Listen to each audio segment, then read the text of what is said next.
SSC দাগি অযোগ্যদের নামের তালিকা প্রকাশ করেছে। আর তালিকা প্রকাশের সঙ্গে সঙ্গেই আবারও সুপ্রিম কোর্টের দ্বারস্থ হচ্ছেন চাকরি প্রার্থীদের একাংশ। এই ভিডিওতে আমরা আলোচনা করব অযোগ্যদের লিস্ট প্রকাশের পর কি প্রতিক্রিয়া সৃষ্টি হয়েছিল আপনারা জানেন, এবং তখন থেকেই বিতর্কের সূত্রপাত।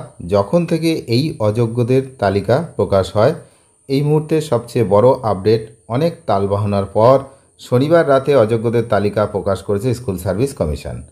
1806 জনের নাম রয়েছে। প্রথমে ছিল 1804 জন, তারপরে একটা পেজ পরে আবার নতুন করে অ্যাড হয়েছে, সেখানে আরও 2 জন। মোট 1806 জনের নামের তালিকা রয়েছে। শাসক দলের অনেক নেতা নেত্রী ঘনিষ্ঠদের নামও তো রয়েছে আপনারা জানেন। তবে এই তালিকার বাইরে কি আর কোনো অযোগ্য নেই, সেই প্রশ্নই কিন্তু কাল থেকেই ঘুরপাক খাচ্ছিল। এবার সামনে আসছে। তাই তালিকা বেরোনোর পর আবারও আদালতের দ্বারস্থ হচ্ছে চাকরি প্রার্থীদের একাংশ। এসএসসির প্রকাশিত তালিকার বিরুদ্ধে এবার সুপ্রিম কোর্টের দৃষ্টি আকর্ষণ করবেন আইনজীবী ফিরদৌস শামীম।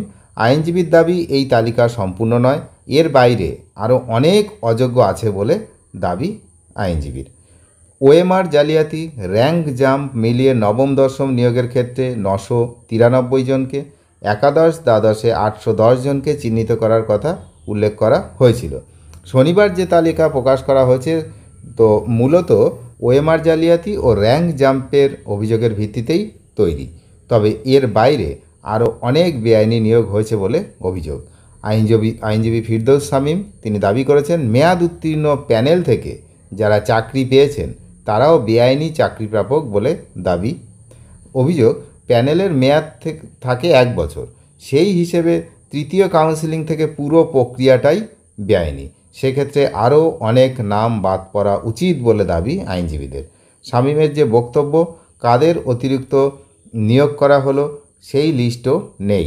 তাই দাবি, 11,610 জনের নাম সুপারিশ করেছিল এসএসসি, আর নিয়োগ হয়েছে 12,964 জন।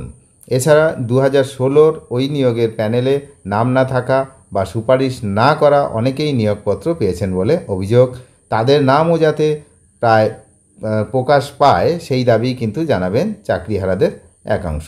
তবে কমিশন ওই চাকরিহারাদের যে অযোগ্য তালিকায় ফেলতে নারাজ। কাদের না, যারা ওইভাবে চাকরি পেয়েছিলেন।